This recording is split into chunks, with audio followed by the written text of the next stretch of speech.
Hey y'all, it's Santana and we're back, or I'm back, with another video.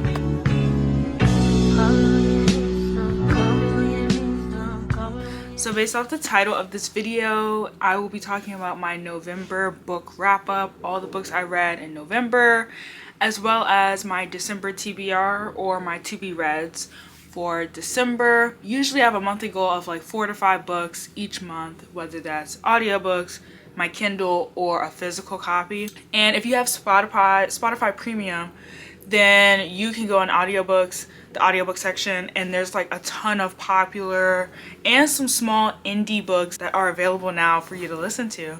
But there is a time limit. I don't know, I thought it was just unlimited listens or reads, but I was mistaken. I got through 3 books, which I will be talking about in this video. And when I was trying to like start a new one, it was like come back in 24 days. So now I'm on like the 18th day until I can like listen to another audiobook. There's construction going on outside, so I'm sorry if you hear like a bunch of like things dropping and falling. They would choose the day I want to record. So anyways, let's get into what I read in November. So every month, this is my books I read in 2023. So every month I write the book I read plus the ratings. And so first I read Blacktop Wasteland by S.A. Cosby, and I gave that 5 out of 5 stars. I annotated it so much, and maybe I'll do a video one day on how I annotate. It's really simple. I'm not like a lot of the girls who I aspire to be, who like highlight and have different tabs for different meanings. I kind of just tab my favorite moments. So these tabs aren't very specific to specific moments, just things I really like. You follow Bug, or Beauregard if I'm correct on how to pronounce his name. He was, you know, this guy who was a driver for different like heists, and he's kind of like retired that. He's kind of moved on. He's now a family man. He has 2 sons. He's married, and he has his own mechanic shop. He gets caught up with this guy he used to work with. And they did like a mission before. I guess you could say a mission, but it failed. So he like dropped him and that whole lifestyle and left it behind him. But since he's tight on money, things are happening with his family that requires a lot of financial support. He takes this job and he's like, this is my one and only job I'm doing. I'm never coming back to this life after this. And we just follow him on this crazy ride of like, you know, getting involved with these crazy crooked cops, crazy people who are like, who screwed him over, but he's still working with them. We see things happen to his family because of the things he's involved in. And it's just like a wild ride. If you haven't, this was my first S.A. Cosby book that I've ever read, and I will be reading all of his work from now on. Like, I've been meaning to read more Black male authors books, and S.A. Cosby has been recommended so much on my book account, or like people who I follow on Instagram, and I'll put my Instagram up somewhere around here or in the description. But a lot of people have recommended him, so I was like, let me read it, and I'm so glad I did. So good. Blacktop Wasteland, 5 out of 5 stars, and it was signed by the author, which was so cool. So let me show y'all. So cool. I think I got this from like Mahogany bookstores, I think. Next was Freedom is a Constant Struggle, Ferguson, Palestine, and the Foundations of a Movement by Angela Y. Davis, with a foreword by Cornel West. So I read it on my Kindle, and as you all may know, like, you know, right now Palestinian folks they're being displaced. Bombs are being dropped constantly every day. As of right now, they're on the 4-day pause, which is not a ceasefire, but they're on a 4-day pause where no bombings will take place. And I read this kind of like early November, late October, and this was just when I was trying to like educate myself further on what was going on. Like, I was familiar with it. I've heard about it prior years about like what's been going on in Gaza specifically, but I just am someone who likes to know more. So I read this, and Angela Davis does a great job of like connecting what happened in Ferguson in 2014 to Michael Brown, and then like what has and what is currently still happening in Palestine and in Gaza specifically, and how Palestinian activists were helping a lot of Black activists here in the States, giving them tips in how to survive and how to protest and be safe and arm yourself and all this stuff. And it's like one of those things that's unfortunate, because it's like we shouldn't have to be like giving notes on how to, like, you know, not get blinded by tear gas. But it's also like, wow, even while y'all were going through your traumatic, terrifying situation, you still took time to like acknowledge the Black community when we were going through this with Michael Brown's death and so many other deaths by the hands of the police, which I found out also, like, the police are often trained by Israeli police and things like that. So it's all interconnected. And so when people say this has nothing to do with me, it has everything to. So again, I was just doing my part, my small part of just educating myself and furthering my knowledge or understanding on these situations. So Angela Davis has done such a great job with this book. It is on Kindle. There's physical copies, obviously, and I'm sure there's an audio version somewhere, but it was like a little over 100 pages. It's so easy to read, so quick. It's not like these big concepts that if you don't understand, you're gonna feel like, I don't know what I'm reading. Like, it was fairly easy, great analogies, things like that. So I gave this 5 out of 5 stars. Then I got into my audiobook bag. So then I read, I'll put it here, The Woman in Me by Britney Spears, and it was narrated by Michelle Williams, not the singer or the actress, because I definitely thought, Michelle, my girl from Destiny's Child. No, it's Michelle Williams, the actress. And I listened to this, and man, Britney deserves so much better. And I hope she's happy now. I hope she's healing. I hope she's getting help. And, you know, being able to express herself now, like we see her on Instagram and like people laugh, but it's like sister was really like not allowed to have fun, not allowed to be a person, not allowed to express herself. She was just seen as like this cash cow. So to see how from when she was back in like what, Mississippi or Louisiana, or both, growing up to become like this Disney child star, to becoming like this mega pop star, almost like not overnight, but in a quick time span. So it's just like, that was crazy, because I'm not like the biggest Britney fan. Like, I love her songs, I love her hits, but I just wasn't too familiar with her. But I've seen so many people criticize her for like shaving her head and for having these meltdowns or episodes, and I just want to further learn about her from her perspective. So I definitely gave that a 5 out of 5 stars. And if you can, I would highly recommend the audio version. I don't know, I'm biased now, but it was so good. Like, I don't know if I could have read it physically. Like, I liked listening to it. After that, another audiobook, I'll put it here, I'm Glad My Mom Died by Jeanette McCurdy. I knew Jeanette from iCarly, Sam and Cat, you know, her Nickelodeon days. And I was just seeing this book everywhere last year, but I just never got a chance to read it. And since it was on the audiobook list on Spotify, I was like, might as well. Now, she narrates it herself, which gives another great perspective to how she is outside of a character I've always known her for. And man, again, just like Britney, it was just heavy and it was hard to listen to, but it was just like, I can imagine it was probably very healing for them to write this stuff down, to own their own story, to be able to tell their own narrative and do it at their own time and accord. And it was such a jarring title, but it made so much sense towards the end. And I just hope that, just like for Britney, Jeanette has like peace and she can heal from that, because it was heavy, but it just made me look at, like, when I see reruns, it's going to make me look at situations and scenes differently, because it's like, wow, you really don't know what's going on behind the scenes of these sets and TV shows that we all used to grow up and love. I don't know, it kind of humanizes the situation, it humanizes them, and we don't see them as these like robots, but they're human and they were going through things. And it's just like, just having empathy and understanding and being like, dang, like, you shouldn't have had to deal with that. So I gave that 5 out of 5 stars too. And then I listened to another audiobook, which I will put here, My Darkest Prayer by S.A. Cosby. So that was my second S.A. Cosby book of the month.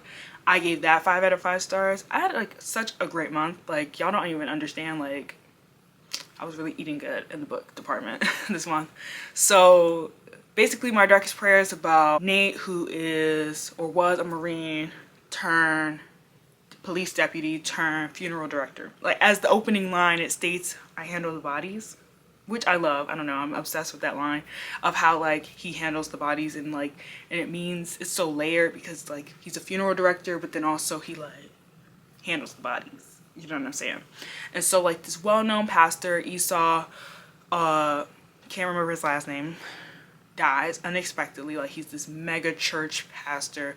He was once a drug dealer turned pastor, so like he has like this big following because people are like, he was a sinner like me, and he's like turned his life around. So now it's like he's this mega church guy, and then all of a sudden he dies. And like basically the whole plot of the book is like Nate somehow gets involved with trying to figure out the case of the pastor's death, and then he gets involved with crooked police. He gets involved with like all these different people he had no idea would be in on this pastor's death, and it's just crazy. And again, the audiobook, Adam Lazar White, or Lazarus White, I'm sorry if I'm pronouncing his name wrong, great narrator. Oh my god, he really sealed the deal for me. Like he really set the scene with his voice, and it was crazy how he was doing different voices for different people, but it didn't feel weird, you know?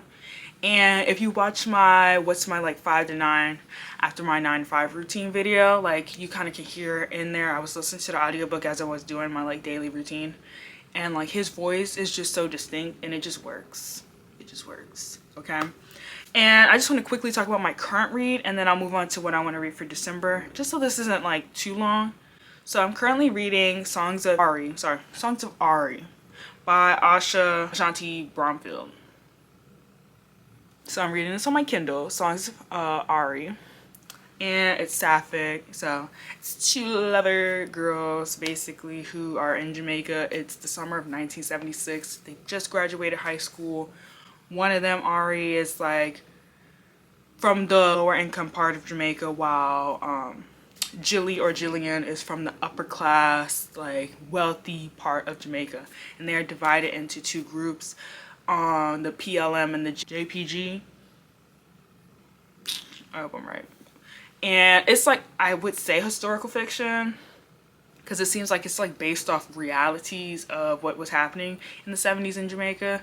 But it's obviously fiction because of like who it's about. Anyways, we just follow those two girls, how they're very different in class, in complexion, in home environment, and one is going to college, one isn't, one is a singer, one is a writer, you know, like all that. Two different worlds, star-crossed lovers type situation. And this is my second Asha Broomfield book. I read Hurricane Summer back in September, which was amazing, and I just was recommended this book to read, so I was like, oh yeah, I'm gonna hop on it, and it's so good so far. I'm almost through it, so I definitely recommend that book. I already know it's gonna be like 5 stars because I love Asha's work, but I haven't finished it. I hope to finish it. I'm filming this like a little early. It's not quite the end of November. It's like the last week of November, so I'm hoping I finish it before the end of November. Let's quickly speed through my December TBR list, or to be read. So this is what I want to read this month. 3 books, 3 physical. Once my 18 days is up on audiobooks, I hope to be able to read at least or listen to 2 audiobooks, and something on my Kindle. I'm a mood reader for sure.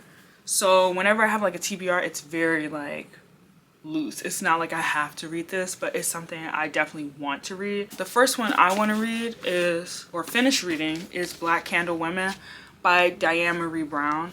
I am halfway through it. This has taken me so long to get through. I don't know why. It's not like it's not interesting, but it's just not a book hopefully my hair looks right. It's not something I gravitate to. Like, the cover is beautiful. The premise is great. I just don't know why I can't get into it. But it's about 3 generations of women who are witches, and they have the youngest generation, I forget her name. She is interested in this guy, and they have a curse or a hex put on them where the love of their life will always die. So it's like so good. I just don't know why I can't get into it. Then I want to read All About Love by Bell Hooks. I have heard so many great things about All About Love, and I'm such an introspective, want to learn more about my emotions, how love like affects how we move in this world, and how I interpret the meaning of love. And if I have been brainwashed, I want to unwash my brain. I don't know, I've been in my introspective self-awareness bag lately, Maybe it's because I'm in therapy now. But even before, as someone who studies sociology, I'm just always very curious about how things like love and hate and other emotions kind of like shape the world and how we view each other and the world. I feel like I just said like a whole lot of nothing, but I just want to read Bell Hooks' book. I have never read anything by Bell Hooks, so this will be very interesting. And then the last of the physical books I want to read is The Vicious Games by Joelle Wellington. I heard that this is like the Hunger Games meets Gossip Girl. I'm not really sure if that's true, but I'm not going to be upset if it is or isn't. I'm just like, the cover is really nice. It had a cool premise. Oh, I got a, what is this? Girl, bookmark. Oh, I got it from Charm City Books in Baltimore. So that's cute. I don't know what it's actually going to give. Maybe I'll do a reading vlog. I really want to do one of those because those are really cute. I love when people do that. And then let's go through my audiobooks, what I want to listen to. It's Black Cake, the novel. I am currently watching it on Hulu with my family and it's so good, but I just want to listen to it because I know there's so much that we're not getting in the show. I know it's in the book and it just is so good. This woman named Eleanor or Covey, who basically has lived, not a lie, but a lie. Like her life is essentially made up. And so she passes away and she leaves all these recordings for her kids to listen to and for them to understand who their mom truly was and the past that she lived or her life before kids was. And it's so good. I love family shows like this. Like I love Queen Sugar.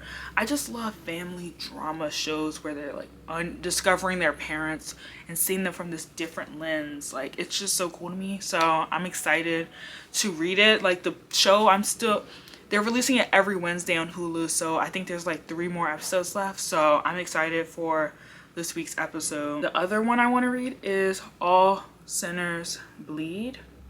All Sinners Bleed by S.A. Cosby, which again, I'm on S.A. Cosby train right now. So it's basically talking about a black sheriff, a serial killer, a small town ready to combust.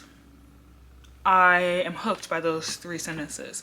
So basically a lot of S.A. Cosby's books from the 2 that I've read are mainly thrillers and I just love that, and they star black men. And I also love that because I don't read a lot of books that have leading black men. I read a lot of books that have leading black women, and so it's just a nice switch up in the pace. Those are my books that I want to read in December. I hope you guys enjoyed this video and I hope I wasn't looking too much at the viewfinder right here. Still adjusting. So let me know if y'all have read any of these books. Let's chat because I love talking about books. And let me know if you have any book recommendations for me. I love thriller, romance, a little bit of fantasy. I want to get more into nonfiction books or like self-help educational, but also keep it black or of color, no white. Sorry, respectfully. So I hope you guys enjoyed this video. I will put my book Instagram account on the screen and in the description below, and I can't wait to see y'all with suh-nae in the next video.